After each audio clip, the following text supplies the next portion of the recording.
राधे राधे दोस्तों। आज की कहानी का नाम है अपाहिज पति। रियांश, एक जगह बैठ नहीं सकते तो चले जाओ यहाँ से। तूने तो मेरे नए कुर्ते का सत्यानाश कर डाला। विवेक बाबू अपने छोटे भाई पर चिल्लाए, जो अपनी बैसाखी के सहारे चलकर पानी पीने आया था। हाथ से गिलास छूट गया और पानी के कुछ छींटे उनके नए कुर्ते पर पड़ गए। फिर उन्होंने रियांश की पत्नी को आवाज दी, वेदना क्या कर रही हो? दिन भर अपाहिज पति नहीं संभलता, कहकर झुंझलाते हुए वे अपने कमरे में चले गए। रियांश का मायूसी चेहरा देखकर वेदना का हृदय रो उठा। रियांश को लेकर कमरे में आ गई और सिसकने लगी। 4 साल पहले जब वे रियांश की पत्नी बनकर इस घर में आई थी तो सभी वेदना वेदना कहकर उसके आगे पीछे घूमते थे। तब रियांश एक फौजी था। महीने 2 महीने तो वे घर से बाहर ही रहता था, लेकिन जब आता था तो माँ बाबूजी के साथ भैया भाभी के लिए भी ढेर सारे उपहार लाता था। मोना, जो उसकी भतीजी थी, उसके तो फरमाइशों की लिस्ट कभी खत्म ही नहीं होती थी। रियांश उसकी हर इच्छा खुशी खुशी पूरी करता था। वेदना बहुत खुश थी कि इतना प्यार करने वाला परिवार उसे मिला है। एक बार रियांश जब छुट्टियां बिताने घर आया तो देश में हमला होने के अंदेशा के कारण उसे 2 दिन बाद ही ड्यूटी पर बुला लिया गया। भारी मन से सबने उसे विदा किया। उसकी जहां ड्यूटी थी वहां भीषण गोलीबारी हो रही थी।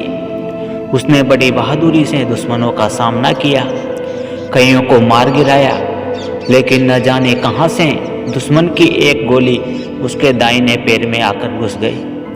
वो बहादुर सिपाही था, अपने घायल पैर की परवाह न करते हुए दुश्मनों के सामने डटा रहा। युद्ध समाप्त होने पर जब उसे अस्पताल लाया गया तो देर हो चुकी थी। गोली का जहर उसके पैर में फैल चुका था और उसके दाहिने पैर को काटना पड़ा।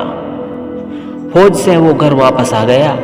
उसकी बहादुरी और देश सेवा के लिए उसे वीर चक्र से सम्मानित किया गया। तब सभी खुश खुश थे। कुछ महीने बीतते बीतते रियांश की भाभी का व्यवहार उसके प्रति बदलने लगा। गाहें बेगाहें वे रियांश पर तो अपने तीखे तीखे शब्दों के विश्वास छोड़ती ही थी। अब तो वेदना के भी हर काम में नुक्स निकालने का कोई मौका हाथ से जाने नहीं देती थी। घर में पुत्र का अपमान वृद्ध पिता से सहन नहीं हुआ और एक दिन रात में ऐसे सोए कि फिर कभी नहीं उठे। ससुर का लिया जब रहा नहीं, सास ने कभी जबान खोली नहीं थी, इसलिए रियांश की भाभी बेलगाम होती चली गई। यद्यपि रियांश को सरकार की तरफ से हर महीना खर्चा मिलता था, फिर भी न जाने क्यों उसकी भाभी का व्यवहार उसके साथ ऐसा होता जैसे ही वे कोई एहसान कर रही हो। कभी कभी तो भतीजी मोना भी अपने दोस्तों के सामने अपने चाचा की हंसी उड़ाने से बाज नहीं आती थी। और आज तो बड़े भाई ने भी गुस्से में ऐसी बात कह दी जो कोई दुश्मनों को भी नहीं कहता। वेदना रोते रोते यही सोच रही थी कि रोज रोज एक फौजी को अपाहिज कहा जाता है, उसके स्वाभिमान को कितनी ठेस पहुंचती होगी। भाभी और मोना तो सारी सीमाएं लांघ ही चुके थे। आज भैया ने भी, अब तो वे यहाँ हरगिज नहीं रहेगी। उसने तुरंत अपने आंसू पोंछे और बैग में दोनों के कपड़े रखने लगी। रियांश को कुछ समझ नहीं आया। पूछा तो उसने पूरे विश्वास से कहा, हम आज और अभी इस घर को छोड़कर जा रहे हैं। अब मैं किसी को भी अपने आत्मसम्मान को और तुम्हारे स्वाभिमान को चोट पहुंचाने नहीं दूंगी। लेकिन जाएंगे कहाँ और माँ का क्या, कैसे रहेगी हमारे बिन? रियांश ने चिंतित होते हुए पूछा। तो वेदना बोली, इतने बड़े शहर में 2 प्राणियों के लिए एक छत तो मिल ही जाएगी, और माँ जी जैसे पहले रह रही थी अब भी रह लेगी। पत्नी के आत्मविश्वास को देखकर रियांश का भी सोया स्वाभिमान जाग उठा। दोनों जब माँ से आशीर्वाद लेने गए तो उन्होंने भीगे नैनों से उन्हें आशीर्वाद दिया। दोनों सीधे नैन के घर गए जो पेशे से डॉक्टर था, और रेयांश का मित्र भी नैन की पत्नी भी स्त्री रोग विशेषज्ञ थी। उसका अपना नर्सिंग होम भी था। वेदना उसी के नर्सिंग होम में अपनी सेवा देने लगी। कुछ दिनों बाद ही दोनों एक किराए के घर में शिफ्ट हो गए। रेयांश के पास ज्ञान का भंडार था। उसने उन बच्चों को घर में कोचिंग देना शुरू कर दिया जो देश की सेवा तो करना चाहते थे, लेकिन उसकी तैयारियां करने में असमर्थ थे। बस रेयांश ने उन्हें तैयार करना ही अपना लक्ष्य बना लिया। इसके जज्बे को देखकर आर्मी के एक इंस्टीट्यूट ने उसे नियुक्त कर लिया। नौकरी से जो भी समय मिलता उनमें वे गरीब और असहाय बच्चों को पढ़ाता। वेदना दिन में काम तलाशती, शाम को घर पर बच्चों को ट्यूशन पढ़ाती और रात में नर्सिंग होम के मरीजों की सेवा करती। 3 महीनों के अथक प्रयास के बाद उसे एक स्कूल में अध्यापिका की नौकरी मिल गई। अब वे सुबह स्कूल जाती, शाम को ट्यूशन पढ़ाती और शनिवार रविवार को मरीजों की सेवा करती। अब जब उनकी जीवन रूपी गाड़ी पटरी पर चलने लगी तो उन्होंने अपना परिवार बढ़ाने का सोचा। ईश्वर की कृपा हुई और एक बच्ची उसकी गोद में खेलने लगी।